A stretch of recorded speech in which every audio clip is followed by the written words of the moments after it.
اخبار کوتاه، دقیق و مهم روز دوشنبه.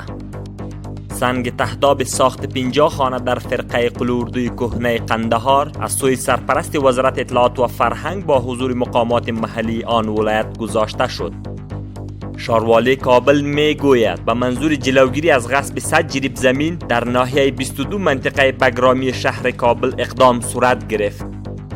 مرکز آموزش های فنی و حرفه‌ای امید از سوی وزارت کار و امور اجتماعی افتتاح شد. در این مرکز معتادان صحتیاب شده در 5 بخش مسلکی آموزش های حرفه‌ای را فرا میگیرند. ستر محکمه می گوید محاکم فرا علاوه بر حل و فصل 151 قضیه 222 وثایق را نیز در 2 هفته اجرا کرده است. وزارت مالیه می گوید به اساس تقاضای تاجران و فیصله رهبری ریاست عمومی گمرکات وزارت مالیه پس از این اعانه معارف در گمرکات در فرم اظهارنامه اخذ می شود.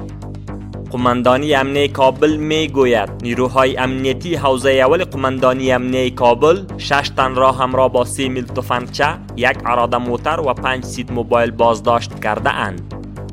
وزارت حج و اوقاف می گوید کاروان 8 حجاج زون مرکزی امروز از جده عربستان سعودی به میدان هوایی کابل رسید.